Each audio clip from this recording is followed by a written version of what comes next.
Hey, Alan, it's Mr. Fisher. Of course, you knew that. And I'm here to talk about your Proteus proposal, which is very solid and very good, and also to compliment you. I think you've been a really, really good, strong student this semester. You've been dedicated to the class. You've been very contributory to the ideas. You've done your work. You've really been added a lot to the class. So I wanted to thank you for that, and then talk about your proposal, which should be right here.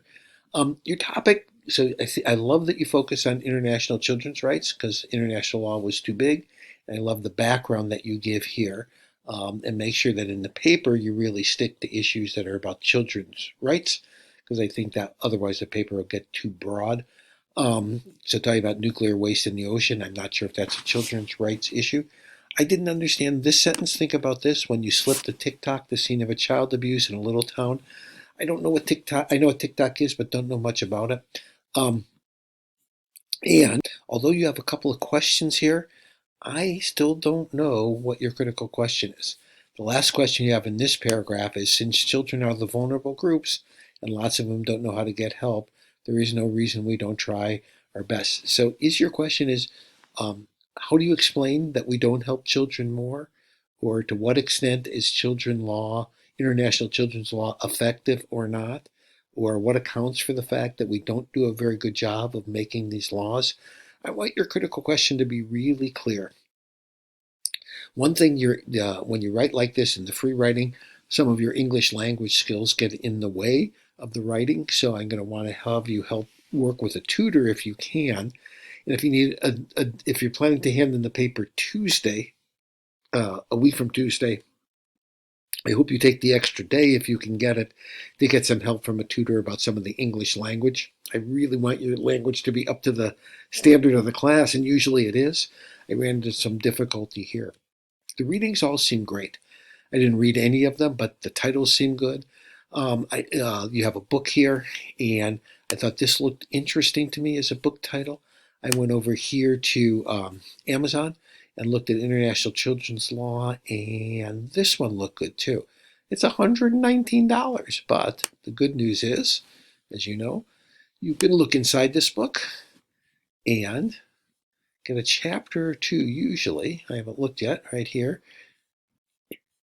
As you go down here, it's a really long book here, but you should be able to get to parts where you can actually read something. Is that it? Oh, this was the preface to the book. So that might have some information that you have. And then you have a table of cases, and if any of those cases looked interesting to you, you could look them up. So that's possible to do. It seems like you're really solid when it comes to the work as far as the book goes. The interviews I had some concern about. Okay, where's the first interview here?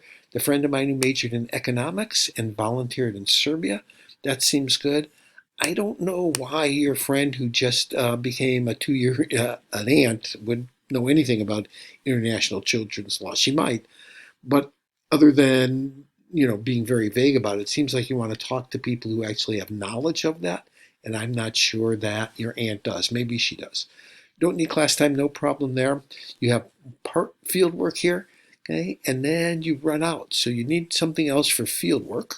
Probably already did this, but on YouTube when I went to International Children's Law and scrolled through, I'm not sure which one of these are good, but I guarantee that one or two of them are really wonderful. So you really need to enrich your paper by having, what would I say, more field work in it. The topic is not too serious. You're interested in the topic. There's no such thing as a topic that's too serious. People are doing very serious topics about election politics, about Trumpism, and about environmentalism. So I have, and singing is doing one on morality and aging. So you're fine. In fact, there's been more serious topics this year than any other that I have. The fact that it'll involve cruel facts is not a problem with me. Anyway, so you're coming along nicely. I want more clarity about the critical question and more clarity about who you're going to interview. But at this point, you are doing just fine. Have a good rest of your weekend, and I will see you, I think, on Tuesday. Take care.